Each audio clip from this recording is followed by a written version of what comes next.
لله الحمد لله رب العالمين والصلاة والسلام على سيدنا وسيد الأنبياء والمرسلين وعلى آله وأصحابه أجمعين أما بعد فأعوذ بالله من الشيطان الرجيم بسم الله الرحمن الرحيم ولله على الناس حج البيت من استطاع إليه سبيلا صدق الله العلي العظيم وبلغنا رسوله النبي الأمين الكريم ونحن على ذلك لمن الشاهدين والشاكرين والحمد لله رب العالمين. حضرات گرامی، ابھی میں نے خطبہ مسموعہ کے بعد جس آیت کریمہ کو تلاوت کرنے کا شرف حاصل کیا ہے یہ سورہ آل عمران کی آیت کریمہ ہے. اس آیت کی روشنی میں آج میں حج کی فرضیت اور اہمیت کے تعلق سے کچھ ضروری باتیں بتانے کی سعادت حاصل کروں گا. آئیے کچھ سننے اور سنانے سے پہلے انتہائی احترام اور عقیدت کے ساتھ گنبد خضرا کی جانب لگا کر ہمارے اور ساری کائنات کے مرکز عقیدت آقائے نامدار مدنی تاجدار شہنشاہ ذوالوقار کل نبیوں کے سردار سیدنا مولانا محمد مصطفیٰ صلی اللہ علیہ وآلہ وسلم کی بارگاہ گوہربار میں جھوم کر درود پاک کا نذرانہ پیش کریں. اللہم صل علی سیدنا و شفیعنا و نبینا مولانا محمد معاذ الجود والکرم و آلہ و اصحابہ و بارک وسلم. حضرات گرامی، چونکہ حج کا زمانہ ہے اور پوری دنیا سے حجاج کرام کے قافلے حج کے ارادے سے پوری دنیا سے حرمین شریفین کی طرف رواں ہیں اور سب کی زبانوں پر ایک صدا ہے لبیک اللہم لبیک لبیک لا شریک لک لبیک ان الحمد والنعمت لک والملک لا شریک لک. یہ صدا ہے اور سب کا لباس بھی ایک ہے، سب کا لباس بھی ایک ہے، سب کا کلمہ پڑھنا الفاظ بھی ایک، لباس بھی ایک، اور سب کے سب ایک ہی وقت میں کعبے کی طرف جا رہے ہیں. سب کا وقت بھی ایک ہے، ٹائم بھی ایک ہے، زمانہ بھی ایک ہے، ایام حج بھی ایک ہے، جگہ بھی ایک ہے. جس کعبے کا طواف کرتے ہیں وہ اللہ کا گھر بھی ایک ہے.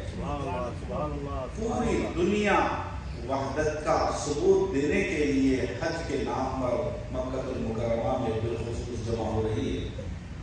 اللہ اکبر. وہ مکہ جہاں اللہ کا گھر کعبہ مشرفہ بنا ہوا ہے، جہاں زمزم کا کنواں ہے، جہاں حتیم ہے، جہاں حجر اسود ہے، جہاں مقام ابراہیم ہے، جہاں صفا مروہ کی مقدس پہاڑیاں ہے، جہاں میدان مینا ہے، جہاں میدان عرفات ہے، جہاں پر جبل رحمت ہے، جہاں پہ جنت المعلیٰ ہے، جہاں دن رات اللہ کی رحمت برستی ہے.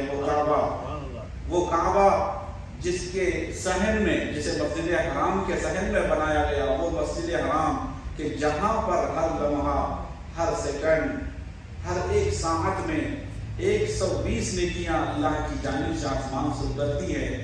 اس میں سے 60 نیکیاں ان خوش نصیب لوگوں کو دی جاتی ہیں جو اللہ کے گھر کے طواف میں لگے ہوئے ہیں، اور 40 نیکیاں ہر لمحہ اس خوش نصیب انسان کو دی جاتی ہے جو صحن حرم میں اللہ کے لیے نماز پڑھتا رہتا ہے، اور 20 نیکیاں ہر لمحہ اس خوش نصیب کو دی جاتی ہے جو صرف صحن میں بیٹھا ہے اور کعبے کو تک رہا ہے، کعبے کو صرف دیکھ رہا ہے. بتائیے کعبہ کتنی شان والا اللہ کا گھر ہے کہ جس کو خالی دیکھو تو ثواب، جس کی جانب رخ کر کے نماز پڑھو تو ثواب، جس کا طواف کرو تو ثواب. عزیزان گرامی، وہ کعبہ ہے.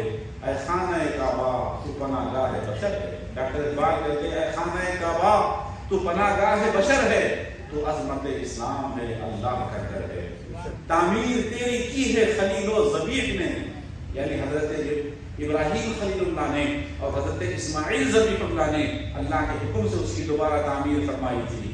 تو کہتے ہیں تعمیر تیری کی ہے خلیل و ذبیح نے، یہ تیرا تقدس ہے کہ جو امن کا گھر ہے، جو بھی وہاں داخل ہوتا ہے امن والا ہوتا ہے، پیس والا ہو جاتا ہے، وہ شانتی کا گھر ہے۔ اس جگہ نہ آپ جو کو مارتے ہیں، نہ وہاں پر آپ کسی چڑیا کا شکار کر سکتے ہیں، نہ کوئی پرندے کا شکار کر سکتے ہیں، اتنا امن والا وہ مقام ہے۔ اللہ اکبر، ساری دنیا سے آج لوگ وہاں جمع ہو رہے ہیں۔ حضرات گرامی، حج اسلام کے بنیادی ارکان میں سے ایک اہم ترین رکن ہے۔ اسلام کی فرضیت، اسلام میں حج کی فرضیت، حج کی اہمیت اور حج کی فضیلت بیان کرتے ہوئے ہمارے اور آپ کے پیارے آقا سرور کائنات صلی اللہ تعالی علیہ وسلم نے ارشاد فرمایا کہ من حج ولم يرفث ولم يفسق رجع كيوم ولدته امه، کہ جس بندہ خوش نصیب نے حج کی سعادت حاصل کی اور حج کے دوران نہ اس نے کوئی گالی گلوچ کیا، کوئی فسق والا کام کیا، نہ کوئی جو ہے بیوی کے قریب گیا یعنی جمع نہ کیا، یعنی ایام حج میں کوئی ایسا کام نہیں کیا جس سے روکا گیا ہے، اس سے روکا رہا، ناجائز کام نہیں کیا، گناہ والا کام نہیں کیا، بالکل اللہ اور اس کے رسول کی رضا کے لیے اس نے اللہ رسول کے بتائے ہوئے احکام پر عمل کرتے ہوئے حج کیا، تو اللہ کے پیارے نبی بشارت دیتے ہیں کہ وہ اس طرح جب حج کر کے واپس آئے گا تو گناہوں سے ایسے پاک اور صاف ہو جائے گا جیسے وہ آج ہی ماں کے پیٹ سے پیدا ہوا۔ حضرات گرامی، جو بچہ ماں کے پیٹ سے پیدا ہوتا ہے وہ بچہ گناہوں سے کیسے پاک ہوتا ہے؟ ابھی اس نے کوئی جرم نہیں کیا، ابھی اس نے کوئی خطا نہیں کی، ابھی اس نے گناہوں کی آلائش سے اپنے آپ کو بچایا ہوا ہے۔ کتنا پیور ہوتا ہے اس کا دامن گناہوں سے، کتنا وہ کم سن اور کتنا معصوم ہوتا ہے، اس دن بچا ہوا ہوتا ہے۔ اللہ تعالیٰ ایک حاجی کو وہ مقام دیتا ہے کہ اس کے دامن زندگی سے گناہوں کی ساری گندگی کو مٹا دیتا ہے، وہ پاک و صاف ہو جاتا ہے۔ اور حاجی کا مقام بتاتے ہیں حضور پاک صلی اللہ تعالی علیہ وسلم فرماتے ہیں کہ جب کوئی بندہ حج کے لیے جاتا ہے اور جس سواری پہ سوار ہوتا ہے، چاہے وہ اونٹ پر سوار ہو یا کار پر یا ہوائی جہاز پر سواری پر سوار ہو، تو اللہ کے نبی فرماتے ہیں کہ جب اس کی سواری ایک قدم اٹھاتی ہے، یعنی اونٹ پہ بیٹھا ایک قدم ایسے اٹھایا، اللہ تعالیٰ اس کے نام اعمال میں ڈھیر ساری نیکیاں دے دیتا ہے اور اس کے سارے گناہوں کو مٹانا شروع کر دیتا ہے۔ بہت سے گناہ اس کے بس وہاں سے مٹنا شروع ہو جاتے ہیں۔ پہلا قدم جب وہ کعبے کے لیے حج کے لیے سے اپنے گھر سے نکالتا ہے۔ حضرات گرامی، یہ مقام اور مرتبہ ہے، اور حج کرنے والا اتنا باعظمت ہو جاتا ہے کہ جب وہ حاجی حج کر لیتا ہے اس کا حج مقبول ہو جاتا ہے۔ اس کی فضیلت یہ ہے کہ وہ جو بھی دعا کرتا ہے اور جس کے لیے بھی دعا کرتا ہے اللہ تعالیٰ اس کی دعا کو قبول کر لیتا ہے۔ اللہ کے پیارے نبی صلی اللہ علیہ وسلم حاجی کے لیے دعا کرتے ہیں، اللہم اغفر للحاج ولمن استغفر له الحاج، کہ اللہ تو حاجی کی بھی مغفرت فرما دے اور جس کے لیے حاجی دعا کرتے اس کی بھی مغفرت فرما دے۔ اللہ اکبر، کتنا بڑا مقام ہے حاجی کا۔ حضرات اکرامی، اسی لیے حکم ہے کہ جب کوئی بندہ حج کر کے واپس آتا رہے تو جتنی جلد ممکن ہو آپ اس سے ملاقات کر لو اور اس کے لیے اپنی مغفرت کی اور اپنے والدین کریمین کی مغفرت کی دعا کی درخواست کر لو۔ وہ بندہ حاجی آپ کو یہ دعا دے دے، یقیناً آپ بھی بخشے بخشائے ہو گئے۔ حضرات اکرامی، ایک حج وہ ہے کہ جس میں 3 لوگوں کو ثواب ملتا ہے۔ حج کیا؟ ایک وہ ہے حج بدل۔ حج بدل ایک ایسا حج ہے کہ جو حج کرتا ہے اللہ اس کی بھی مغفرت فرما دیتا ہے۔ حج کرنے والے کی مغفرت ہو گئی اور جس نے سرمایہ لگا کر حج کروایا اللہ اس کی بھی مغفرت فرما دیتا ہے، اور جس کے نام سے حج کیا گیا، آپ نے والد کے یا والدہ کے یا کسی مرحوم کے نام سے آپ نے حج بدل کروا دیا، اللہ تعالیٰ اس کی بھی مغفرت فرما دیتا ہے۔ تو یہ ایک حج ایسا جس میں تینوں کی مغفرت ہو جاتی ہے، وہ حج بدل ہے۔ تو میرے حضرات، میرے بزرگوں اور دوستو، حج اسلام کا ایک بنیادی رکن ہے۔ حج کے تعلق سے حج کس پر فرض ہے؟ قرآن کریم میں اللہ تعالیٰ سورہ آل عمران میں صاف ارشاد فرماتا ہے کہ کہ وَلِلَّهِ عَلَى النَّاسِ حِجُّ الْبَيْتِ مَنِ اسْتَطَاعَ إِلَيْهِ سَبِيلًا، کہ اللہ کے لیے لوگوں پر، ان لوگوں پر حج فرض ہے جو لوگ وہاں تک جانے کی سکت رکھتے ہوں، استطاعت رکھتے ہیں.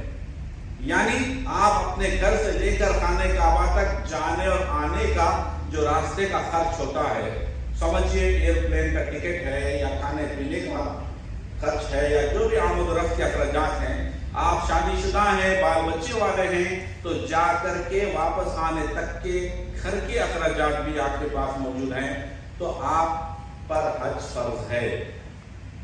حضور پاک نور مجسم صلی اللہ تعالی علیہ وسلم فرماتے ہیں کہ جس بندہ مسلمان پر حج فرض ہو گیا، حج کی اس کے اوپر سکت ہے، اس کے باوجود بھی وہ حج کو نہیں جاتا، تو اللہ کے پیارے نبی فرماتے ہیں اسے اللہ کو اس کی کوئی پرواہ نہیں ہے، چاہے وہ یہودی ہو کر مرے یا عیسائی ہو کر مرے. اللہ اکبر. اس کی موت یہودیت پہ بھی آ سکتی ہے، اس کی موت عیسائیت پہ بھی. وہ مسلمان ہو کے تو نہیں مرے گا، جب مرے گا تو وہ اسلام میں نہیں رہے گا. اس کے لیے ایسی خطرناک وعید آئی ہے کہ خدا نہ کرے ہو سکتا ہے اس کی موت یہودیت مذہب پہ ہو، یہودیت یا عیسائیت کرسچینٹی پہ وہ مرے. نعوذ باللہ من ذالک، اللہ محفوظ رکھے. میرے حضرات، کتنے ایسے آج ہمارے معاشرے میں لوگ ہیں کہ جن پر حج فرض ہو چکا ہے، اس کے باوجود بھی ہمارے بزرگ، ہمارے بھائی، ہمارے احباب یہ ہیلے بناتے ہیں کہ پہلے بچی کی شادی کر لوں تو حج کو جاؤں، پہلے بچوں کا شادی کا معاملہ نمٹ لوں تو حج کو جاؤں، پہلے فلاں کام کاروبار میں سکسیس ہو جاؤں تو حج کو جاؤں. حضرات گرامی، بچی کی شادی یا بچے کی شادی یا کام کاروبار یا دنیاوی معاملات یہ عذر شرعی میں نہیں آتے. یہ کوئی ہیلا اور بہانہ نہیں ہے کہ جس کو ہیلا بہانہ بنا کر آپ حج کو تاخیر کریں یا حج کو مؤخر کریں. حج آپ پر فرض ہو گیا، آپ کے پاس جانے آنے کی سکت ہے، آپ مالدار ہیں، آپ پر حج فرض ہے. حضور پاک نے خود فرمایا کہ حج کرو تم غنی ہو جاؤ گے، حج کرو غنی ہو جاؤ گے، مالدار ہو جاؤ گے، تمہیں غنا مل جائے گا، تمہارا فقر دور ہو جائے گا، تمہاری محتاجی دور ہو جائے گی. حضور پاک نے فرمایا مسلسل حج کرتے رہو. اگر تمہارے اندر سکت ہے، استطاعت ہے، مسلسل عمرے، مسلسل حج، بار بار عمرے، بار بار حج کرتے رہو. اس لیے کہ بار بار عمرہ کرنے اور بار بار حج کرنے کی فضیلت یہ ہے، اللہ تعالیٰ تمہیں محتاجی سے نجات دیتا ہے، تمہاری فقیری کو دور کر دیتا ہے، تمہاری تنگ دستی کو دور کر دیتا ہے، تمہاری مشکلوں اور آفات و مصیبتوں کو دور کر دیتا ہے. اللہ تعالیٰ تمہیں غنی اور مالدار اور بے نیاز بنا دیتا ہے. یہ صحیح حدیث شریف میں آیا ہے. تو حضرات گرامی، حج کی بہت بڑی فضیلت ہے. وقت ہوتا تو میں آپ کے سامنے تفصیلی بیان کرتا، لیکن بس مختصر میں آج حج کے بارے میں بیان کر رہا ہوں. انشاءاللہ اگلے جمعہ ہوا تو مدینہ پاک کی زیارت کے تعلق سے احکام اور مسائل بیان کروں گا. لیکن ایک بات آج ضرور یاد رکھیے، امام ابن حمام رحمۃ اللہ علیہ نے اپنی کتاب میں لکھا کہ جس کسی کو بھی اللہ تعالیٰ نے حج کی سعادت دی ہو، اسے کوشش یہ کرنی چاہیے کہ سب سے پہلے مدینہ طیبہ جائے، وہاں سرکار کے روضے پہ حاضری لے، حضور کی بارگاہ میں ادب احترام کے جو تقاضے ہیں، جو آداب ہیں حاضری کے، وہاں حاضری دے کر حضور سے اجازت حاصل کرے. یا رسول اللہ، یا رسول اللہ، کیا کیا کہوں میں تم کو، کیا چیز ہماری ہے، یہ دل بھی تمہارا ہے، یہ جان بھی تمہاری ہے. یا رسول اللہ، آپ کے صدقے ہمیں ایمان ملا، رحمان ملا، قرآن ملا، رمضان ملا، سب کچھ ملا، یہاں تک کہ حج اور عمرے کی سعادت آپ کے طفے نصیب ہوئی. یا رسول اللہ، آپ ہمیں اجازت دیں کہ ہم حج کے لیے جائیں. یہ سب سے مستحب مستون حج ہے. اسی بات کو بھی اعلیٰ حضرت نے اپنی کتاب فتاوی رضیہ میں لکھا ہے. اللہ تعالیٰ سے دعا ہے پاک پروردگار عالم، جتنے صاحب استطاعت مسلمان ہیں جن پر حج فرض ہو گیا ہے، انہیں جلد سے جلد حج کرنے کی سعادت اور توفیق عطا فرمائے. یاد رکھیے، جوانی کا حج سب سے بہترین حج ہوتا ہے، اور جو سکت نہیں رکھتے ہیں اللہ تعالیٰ انہیں صاحب استطاعت بنائے اور حج کی سعادت سے مالا مال فرمائے. آمین. السلام علیکم ورحمۃ اللہ وبرکاتہ. مختصر